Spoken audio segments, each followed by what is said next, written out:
নমস্কার বন্ধুরা, তোমরা সবাই কেমন আছো? সমাজ লাইফস্টাইলে তোমাদের অনেক অনেক ভালোবাসা। আজকে শনিবার আর এখন দুপুর 1:10 মতন বাজে। কিছুক্ষণ আগে ঘরের যে পরিস্থিতিটা দেখলে অন্ধকার অন্ধকার, এরকম পরিস্থিতি কিন্তু এখন যে কটা দিন গরমকাল থাকবে এই অবস্থায় থাকবে আমার ঘরের অবস্থা। এই জানলাগুলো একদমই খুলি না, উপরন্তু তো পর্দাটাও টানানো থাকে। আর এই যে চাদরটা তোমরা দেখছো, এটা কিন্তু ভেজা চাদর এরকমভাবে দিয়ে রাখি। এই যে ঘরটা এখন অন্ধকার অন্ধকার, আর এই যে ভেজা চাদরের একটা হালকা ঠান্ডা ভাবটা ঘরটাকে কিন্তু অনেকখানি ঠান্ডা রেখেছে। আর এই যে বললাম 1:10 মতন বাজে। দেখো, বলতে বলতে কিন্তু এখন 1:15 হয়ে গেছে। শ্রীমতী গেছে পড়তে, ওর ফিরে আস্তে আস্তে ওই প্রায় 2টো মতন বাজবে। সমস্ত কাজকর্ম তো সারা, আর সমস্ত কাজকর্ম সারা হয়ে গিয়ে যখন স্নানটিও হয়ে যায়, এখন কিন্তু অসম্ভব পরিমাণে ঘুমটিও পাচ্ছে। আর এদিকে পশ্চিম দিকে জানলাটা কিন্তু আমার এরকম অবস্থাতেই থাকে, এখানে আর কোনো পর্দা টর্দা বা এরকম চাদর, ভেজা চাদর কিছু আমি দিই না। তবে ইচ্ছে আছে আমার কিন্তু এবারে বড় একটা পর্দা করার, যাতে করে এই এতটুকুনিও আলো আর না আসে, ঘরটা যাতে অন্ধকার থাকে। তো চলো, এই অন্ধকার ঘর থেকে বেরিয়ে এবার তোমাদেরকে বাইরের পরিস্থিতিটা দেখাই। দেখো কীরকম খাঁ খাঁ রোদ করছে। ওই অন্ধকার হালকা ঠান্ডা ঘর থেকে বেরিয়ে এই রোদটায় আসতে কিন্তু ভারী কষ্টই লাগে। আর কাছাকাছি করেছি, মেলেও দিয়েছি, আর খানিকক্ষণ বাদে কিন্তু এগুলো পাঁপড় ভাজা হয়ে যাবে। আর তোমাদেরকে সেদিনকে বললামই যে বাসে করে যখন ফিরছিলাম রাম ঠাকুরের মন্দির থেকে, তখন কিন্তু দিদিকে ফোন করেছিল, দিদির দাদা মানে জয়ন্তদা ফোন করেছিল যে আসছে। আর জয়ন্তদা কিন্তু শুধু খালি হাতে আসেনি, গাছের বেশ কতকখানি আম নিয়ে এসেছে। আর তার থেকে যেই আমগুলো একদম নরম নরম ছিল, দিদি কিন্তু সেগুলো দিয়ে আমসত্ত্ব করেছে। আর দেখো কি সুন্দর উঠে আসছে। এটা কালকে দিদি বানিয়েছে, আজকে আবার রোদে দিয়েছি। আর রঙটাও কি সুন্দর এসেছে, এখানে কোনো কেমিক্যাল নেই, কোনো রকম ফুড কালার নেই, একদম অরিজিনাল অর্গানিক আমসত্ত্ব বলতে পারো। আর এই যে পাশের বাড়ির আম গাছ, আর এই আমগুলো কিন্তু পাড়তে ভারী মন চায়। এক এক সময় কিন্তু আমরা একটু অপকর্ম করেও ফেলি, তবে সেই বিষয়ে কিন্তু আমার থেকে সিদ্ধহস্ত বেশি দিদি এই কাণ্ডটি করে থাকে। তবে ভারী মজাও হয় যখন ধূপধাপ করে 2-1টি আম পড়ে, আমরা কিন্তু টুক করে তুলে নিই সেটাকে। আমার বেডরুমটা কিন্তু এখন একদম অন্ধকার ঠিকই, তবে হাজারো যতই গরম পড়ুক না কেন, আমি কিন্তু দিনের বেলাতে এতটুকুনি হলেও এসিটা ছাড়ি না। দাঁড়াও, বাথরুমের দরজাটাকে দিই। দেখো কয়েকটা জামা কাপড় পরে আছে, এখনও সেগুলো মেলা হয়নি। তো চলো সেগুলোকে আগে মেলে দিই, আর যা রোদ উঠেছে এগুলো শুকিয়েই যাবে। বাথরুমের দরজাটা না সবসময় দিয়ে রাখতে হয়, এটা কিন্তু আমি জানতামই না। বাথরুমের দরজা খোলা থাকা মানেই কিন্তু নেগেটিভ এনার্জি ঘরে চলে আসে, এটা নাকি একটা বাস্তুশাস্ত্রের নিয়ম, জানতাম না। কিন্তু যবের থেকে জেনেছি তবের থেকে কিন্তু বাথরুমের দরজা সবসময় চেষ্টা করি দিয়ে রাখার। কিন্তু এই যে এখন তো ভেজা, যতই ওয়াইপার দিয়ে আমি কাচাই না কেন, বাথরুমটা কিন্তু একটু হলেও ভেজা আছে। তো এবারে এতক্ষণ খোলা থাকার পরে শুকিয়েছে। আর বাথরুমের এই দরজার নিচটা দেখো, যে টিনটা আটকানো, ওটাও কিন্তু ভেঙে এসেছে, একের সময় আমার পায়ে লেগে যায়। এবার এটাকেও পাল্টানোর ব্যবস্থা করতে হবে। তো বাস্তুশাস্ত্র কিন্তু অনেক কিছুই নিয়ম জানি না, তবে যেটুকুনি জানি মেনে চলার চেষ্টা করি। আর আজকে শনিবার করেছি আমার অত্যন্ত পছন্দের খাবার, আলু পোস্ত। আর এই কে আঙ্গুলটা কিন্তু ব্যথাটা আমার এখনও যায়নি। কোনো জিনিস, ভারী জিনিস বা যে কোনো জিনিস একটু তুলতে গেলে কিন্তু বা কাছাকাছি করতে গেলে কে আঙ্গুলের ব্যথাটা কিন্তু যে আছে সেটা আমি বেশ বুঝতে পারি। আর করেছি এখানে পেঁপে দিয়ে মুগ ডাল, এটা কিন্তু ভীষণই আমি ভালোবাসি। আর এই মুগ ডালের মধ্যে পেঁপে দিলে আমার কর্তামশাই যদিও খাবে না, কিন্তু আমার শ্রীমতী কিন্তু খেয়ে নেয়। আর সাথে নেব এই গন্ধ লেবু, আর কেটে নিয়েছি একটা শশা। আর করব রাত্রিবেলা এই আলুর তরকারি, সেটাকে সেদ্ধ করে রেখেছি। আর এইভাবে আলুর তরকারিটা কিভাবে যে সুস্বাদুভাবে এতটাই হয় সেটা কিন্তু শিখেছি ইউটিউবেরই একটি দিদির কাছ থেকে। তো তার নামটা আজকে বলবো।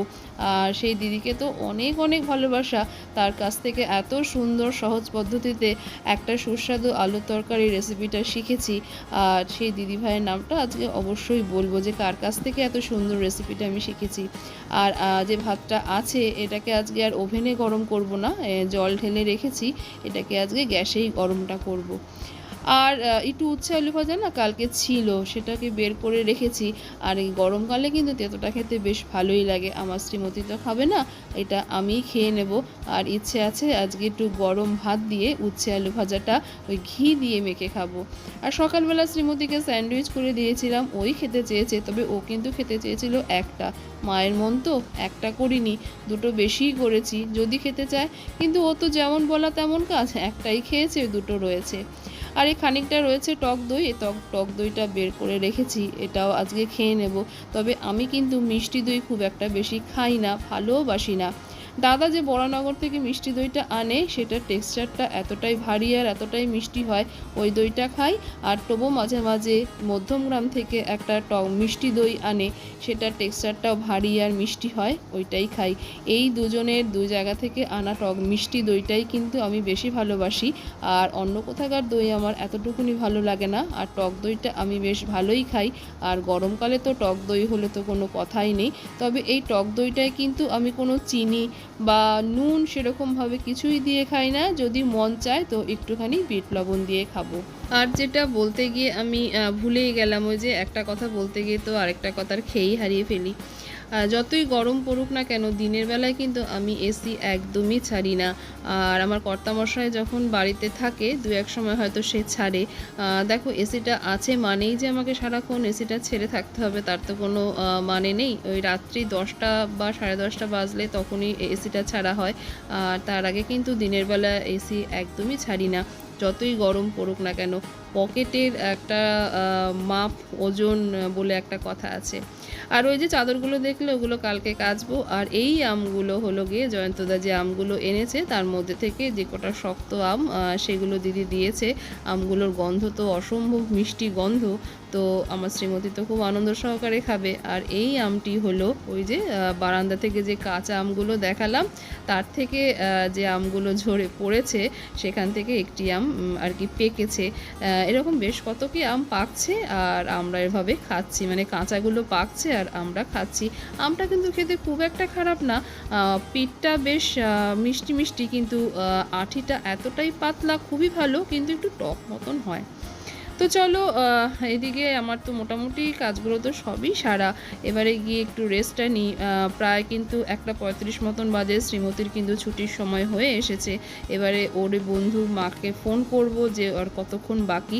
তো চলো, এই ফাঁকে কিন্তু তোমাদের একটা মজার গল্প বলে দিই। এই যে এই সুইচটা দেখছো, এটা কিন্তু নতুন লাগানো হয়েছে। আর সে বলে না, কাল কাল করে যেমন রাবণ স্বর্গের সিঁড়িটা বানাতে পারেনি, এই কাল রোগটাও কিন্তু আমার মধ্যে বর্তমান। অনেক দিন আগে যখন বাবু এসেছিল তখন কিন্তু বাবু বলেছিল যে মনা, তোর এই সুইচ বোর্ডে এই সুইচটা কিন্তু অসম্ভব গরম হয়ে থাকে, এটাকে পারলে পাল্টে নিস। আমি বলেছি যে ঠিক আছে পাল্টাবো, ওই পাল্টাবো আর পাল্টানো হয়নি। তারপরে বৌদিও এসে বলল, তোমার কিন্তু এই ফ্যানের এই সুইচটা অসম্ভব গরম, মানে এত গরম চাকা খেয়ে যাওয়ার মতন গরম হয়ে থাকছে, এটাকে কিন্তু পাল্টিও। বৌদিকেও বলে দিলাম হ্যাঁ পাল্টাবো, বৌদিও সেই চলে গেল, কবে আমার পাল্টানো হয়নি। বেশ কয়েকদিন আগে এবারে সুইচটা কিন্তু একদমই নষ্ট হয়ে গেল, ভেতরে স্পার্ক করলো, সেটা শ্রীমতী উদ্ধার করলো। আর তখন কিন্তু ফ্যানটা একদম ডাইরেক্ট হয়ে গেছিলো। আর ফ্যানের সুইচটা অফ করলে টিউবলাইটটা জ্বলে যাচ্ছিলো, মানে ভেতরে একদম সব জটলা পেকে গেছিলো। তো দাদা ছিল বাড়িতে, দাদাকে বলাতে দাদা কিন্তু সুইচটা পাল্টে দিল। আসলে কিন্তু আমাদের বাড়ির এই কুচকাচ কাজগুলো দাদা বেশ ভালোভাবেই করে থাকে। তো এই হলো গিয়ে ব্যাপার, মানে এতটা একটা দুর্ঘটনা। দাদা যদি বাড়িতে না থাকতো আমাকে দোকানে যেতেই হতো, লোক এসে ঠিক করতো। বেশ অনেক বড়সড় একটা দুর্ঘটনার হাত থেকে কিন্তু বেঁচেছি, কিন্তু সেখান থেকেও রেহাই পাইনি। আবার দুদিন আগেও গন্ডগোল করেছে, আবার স্পার্ক করছিল, তখন কিন্তু দাদা লোক ডাকতে বাধ্যই হয়েছিল, দাদা একটু ভয় পেয়ে গেছিলো। তো আপাতত এখন অবধি ঠিক আছে, ভেতরে তারটা আর কি লুজ হয়ে গেছিলো, সে ঠিকঠাক করে দিয়েছে। আর শ্রীমতীও চলে এসেছে, বসে পড়েছে দুপুরবেলা খেতে। আর আমার এই যে পছন্দের খাবার, যে বললাম একটু ঘি দিয়ে খাবো, গরম গরম ভাত আর উচ্ছে আলু ভাজাটা। আর ওই যে অরেঞ্জ কালারের ডাব্বাটা দেখছো, ওর মধ্যে কিন্তু ছিল ঘিটা। আর ওই ঘিটা কিন্তু আমার নিজের বানানো ঘি ছিল। ওই ডাব্বার ঘিটা ভেবেছিলাম যে বাড়িতে নিয়ে যাব, তো বাড়িতে যখন গেলাম এই ঘিয়ের ডাব্বাটা নিয়ে যেতেই ভুলে গেছি। তো এটার রিস্ক রাখলাম না যে ওই বাড়িতে দেওয়ার, যদি নষ্ট হয়ে যায় এটা আমি খেয়ে নিচ্ছি। আর যেটুকুনি জমিয়েছি সর, সেটা দিয়ে আবার নতুন করে বানাবো ঘি, তখন দেব বাপের বাড়িতে। আর চলো এখন কিন্তু বাজে প্রায় সন্ধে 7টা মতন, একটু বিকালে বেরাবো। আর এখন বাইরে একদম অন্ধকার, সূর্যি মামা অস্ত চলে গেছে, এখন কিন্তু চাঁদ মামা উঠে গেছে। আর আমি জানলা পর্দা সমস্ত খুলে দিয়েছি। এখন কিন্তু ঘরটা আমার অনেকটাই ঠান্ডা। তো বাড়ির সবার চা খাওয়া হয়ে গেছে, আমারও চা খাওয়া হয়ে গেছে। তো চলো এবারে বাইরে যাই, বাইরের কাজটা সেরে আসি। আসলে বাইরে যাব যে মাসের যে মালগুলোকে তুলবো সেই লিস্টটাই দোকানে দেওয়া হয়নি, সেটাকে দেব। আর যাব একটু ওষুধ আনতে। আমি যে নার্ভের ওষুধটা খাই ব্যথার জন্য, সেটা বেশ কয়েকদিন ধরে খাচ্ছি না, ইচ্ছে করেই, খেতে ভালো লাগে না গো। যদিও সারাদিনে ওই একটাই ওষুধ খেতে হয়। আর আমার কর্তামশাই কিন্তু ওষুধ এনেই রাখে, যেহেতু দীর্ঘদিন ধরে খাচ্ছিলাম না, ব্যথাটা একটু বেড়েছে, তাই একটু পেন কিলার কিনবো। আর ওষুধ কিনে ওই মাসের বিলটা দিয়ে, আর একটু পেঁয়াজ দরকার ছিল, পেঁয়াজ। আর টক দইটা তো তোমাদের বললামই যে শেষ হয়ে গেল, তো টক দইটাও এনে রাখলাম। আর এই হলো কন্ডিশনার, যদিও আমার জন্য নয়, আমার শ্রীমতীর জন্য। আর এই হলো গিয়ে শ্যাম্পুটা কিন্তু আমার ঘরে প্রচুর লাগে, তার কারণ সপ্তাহে তো আমার 2 থেকে 3 দিন হলো আমার নিজেরই কিন্তু শ্যাম্পুটা করতে লাগে। যা অসম্ভব মাথাটা তেলা তেলা, যেদিনকে শ্যাম্পু করি পরের দিন স্নান করলে ব্যাস হয়ে গেল আমার অবস্থা খারাপ। আবার 2 দিন বাদে আমাকে শ্যাম্পুটা করতেই হবে। শ্রীমতীকে ওর ইংলিশ স্যার পড়াতে এসেছে, তো শ্রীমতী লেখাপড়া করছে, করুক। আর আমি কিন্তু এই ফাঁকে আলুর তরকারিটা করে ফেলি। তো আমার এখানে পুরো আলুটা লাগবেও না, আমি ওই 2 টুকরো আলু তুলে রাখলাম। আর এবারে এই আলুর চোকলাগুলোকে ছাড়িয়ে রাখি।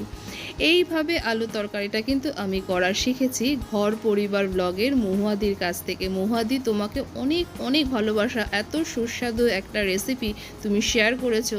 এবং আমার মতন যারা একটু ফাঁকিবাজ না, তাদের পক্ষে কিন্তু এই তরকারিটা মানে অসম্ভব সুস্বাদু, মানে খুব সহজ উপায়ে রান্না করা একটা টেস্টি একটা রেসিপি।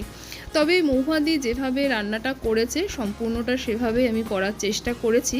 কিন্তু প্রথম দিন যেভাবে যখন করেছিলাম, তখন কিন্তু আমার কর্তামশাই বলেছিল তুমি কিন্তু এর মধ্যে আরও 2টো জিনিস অ্যাড করতে পারো। সেটা হলো গিয়ে একটু 5 ফোড়ন আর একটু হিং। আর আমিও আমার কর্তামশাইয়ের কথা অনুযায়ী এর মধ্যে কিন্তু 5 ফোড়ন, হিং আর আমার একটু পছন্দ মতন একটু আদা গ্রেট করে দিয়েছিলাম। আর বাদ বাকিটা কিন্তু সম্পূর্ণই মহুয়াদির মতন করার চেষ্টা করেছি। জানি না মহুয়াদির মতন হয়েছে কি না, তবে অসম্ভব সুস্বাদু কিন্তু হয়েছে। আবারও মহুয়াদি, তোমাকে অনেক অনেক ভালোবাসা যে এত সুন্দর রেসিপি তুমি একটা শেয়ার করেছো। আর আবারও বলে দিই, মহুয়াদির চ্যানেলের নাম হলো কিন্তু ঘর পরিবার ব্লগ। মহুয়াদি এত সুন্দরভাবে, সহজ সরলভাবে, ঘরোয়া উপকরণ দিয়েই খুব সুন্দর সুন্দর টেস্টি রান্না আমাদের সামনে কিন্তু প্রেজেন্ট করে। তো চলো এর মধ্যে দিয়ে দিলাম তো সর্ষের তেল, 5 ফোড়ন, হিং আর একটু আদা গ্রেট করে দিলাম, আর দিয়ে দিলাম কাঁচা লঙ্কা। আর এবারে কিন্তু এর মধ্যে দিয়ে দিলাম হলুদ। এবার এটা দিয়ে একটুখানি জল দিয়ে কষিয়ে এবারে দিয়ে দেব ওই আলুটা। আর তার মধ্যে দিয়ে দেব কিন্তু আমি কসুরি মেথিটা হাতে একটুখানি যেরকম ক্রাশ করে দেয় সেরকমভাবেই দেবো, তাতে গন্ধটা ভালো আসে। আর নুন মিষ্টিটা নিজেদের টেস্ট অনুযায়ী, আর ঝালটাও টেস্ট অনুযায়ী। তবে এর মধ্যে একটু শুকনো লঙ্কা ফোড়ন দিলে আরও ভালো হতো। তবে জানো তো, প্রথম যখন এরকমভাবে আলুর তরকারিটা করেছিলাম, আমার কর্তামশাই কিন্তু বলেছিল দারুণ হয়েছিল খেতে। আর তুমি কিন্তু চাইলে এর মধ্যে একটু ছোটো ছোটো করে যদি কচুরি করতে, আরও বেশি ভালো হতো খেতে। তো চলো আজকে আর কচুরি করব না, আজকে করব লুচি। আর শনিবার মানেই কিন্তু রাতের ডিনারে আমাদের থাকে লুচি বা পরোটা। আর এই আলুর তরকারিটা শুধুমাত্র আমার কর্তামশাই নয়, আমার শ্রীমতীরও ভীষণ পছন্দ হয়ে গেছে। তো এখন কিন্তু আমি আলুর তরকারি করলেই এরকমভাবেই বেশিরভাগ সময় করে থাকি। আর একদিনকে আমি বাপের বাড়িতেও এরকমভাবে আলুর তরকারি করেছিলাম, সেটাও কিন্তু সবার খুব পছন্দ হয়েছিল। তো চলো আমার কিন্তু তরকারিটা এখন রেডি হয়ে গেছে। আর তরকারিটা কিন্তু আমি এরকমই ঝোল নামাবো, তার কারণ ঠান্ডা হয়ে গেলে অনেকখানি শুকিয়ে আসবে। আর শ্রীমতীর স্যার চলে গেলে করে ফেলবো লুচি, আর তারপরে খেতে দেবো শ্রীমতীকে, আর আমি নেবো খেয়ে। আর চলো ভিডিওটা আমি এখানেই রাখছি। ভিডিওটা তোমাদের কোথাও যদি ভালো লেগে থাকে তো ভালোবেসে একটা লাইক, কমেন্ট, শেয়ার আর সাবস্ক্রাইব করে আমার পাশে থেকে যেও। তোমরা সবাই ভালো থেকো, সুস্থ থেকো, সাবধানে থেকো।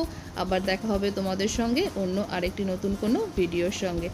আরও একবার মহুয়াদি তোমাকে অনেক অনেক ভালোবাসা। আর তোমরাও কিন্তু এভাবে একবার ট্রাই করে দেখতে পারো, সত্যিই কিন্তু অসম্ভব টেস্টি হয় খেতে। আশা করি অনেকেই তোমরা জানো এভাবে তৈরি আলুর তরকারি করতে, কিন্তু যারা জানো না তারা কিন্তু একবার তৈরি করে দেখতে পারো। আর দেখো আলুর তরকারিটা কিন্তু এখন একদম গাঢ় গাঢ় হয়ে গেছে, বেশ মাখো মাখো হয়ে গেছে। তো এর সঙ্গে কিন্তু কচুরিটাই বেশি ভালো লাগে আমার মতে।